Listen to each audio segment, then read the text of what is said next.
Good morning, John Augustine back again. Hope I find you well. 2012 in Ireland.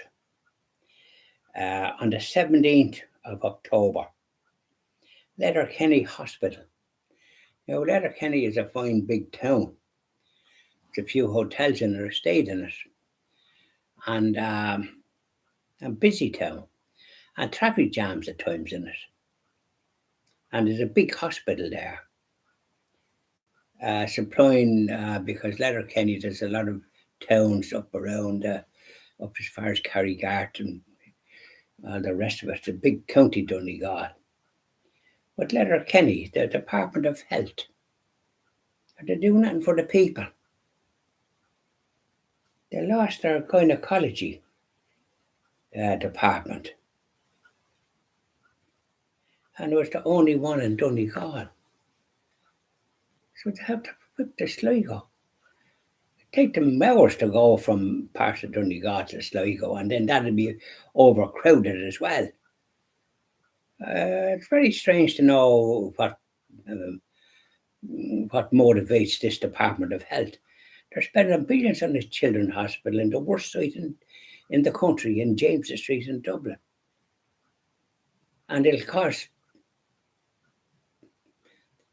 probably nearly $1 billion a year to run because of its situation and all the maintenance and lifts, and a completely unsuitable place for children to be in such an environment. They need to be in the country where there's fresh air. There's no fresh air there in James Street. And their parents will have an awful job trying to visit them. The worst street in Ireland to try and get through, James Street and Thomas Street. I wouldn't go near it. So this is the sort of attitude that this department has towards Irish people in Donegal. I know there's a good hospitals across the border in Derry, and I shouldn't wonder a lot of people in that part of Donegal go there rather than travel all the way to Sligo and then be put on trolleys or something. They'd want to wake up that Department of Health and look after the people. Stop closing places and threatening to close places. When Christian TV Ireland gets going, we'll be examining all these things and speaking to people in these places and ordinary people that would have used those facilities. And then on the 20th of August 2012, a nursing home in Oughterard in County Galway, a nice town, Oughterard, and one or two customers in it. I was in it many a time. But there was a nursing home there, and patients were very much ill-treated, and they were not washed, sometimes in a month, and they were in squalor. And so that's no way to treat people. So that's where they were at. How can anybody work in a place like that and causing a fortune for people that have their relatives in there and coming in and seeing the like of that? And they probably were complaining for a good bit before that was done about it. And that's the upshot. I hope they were closed and those people were put into proper homes where they could be looked after and properly. There's another example of the Department of Health neglecting vulnerable people. And here's Fidel Healy Ames again, the Fine Gael senator.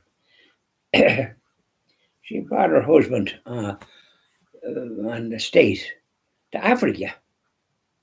That's not around the corner. They'd be going first class or in comfort. They'd be going the way ordinary Joe Soaps go, sort of in the ordinary place and satisfied, maybe in a better place. But the watchdog, she had to pay it back. Her husband wasn't entitled to go there. So Mrs. Healy, Fidelma Healy Ames was only in the Senate, but by goodness, she was appearing in the news for the wrong reasons. So I did some videos there up in with my friend in Parma in Castle Knock there yesterday. It's up at Cockrow as well. And we spoke about various matters that would hopefully you'll be able to see them. And so we did about Christmas as well, that you don't come across in the way we did it. And I hope you enjoy it when you do look at it. So we'll leave it at that until this evening, and I'll be doing my usual things tonight. Uh, and I'll be doing about Blessed Alexandrina, that lovely little saint near a port or in a small village. Visiting that place in the new year, please God. What a lovely little saint. And then I'll be singing my hymns. You'll be looking forward to that, I shouldn't wonder. Bye now. Enjoy the rest of your day.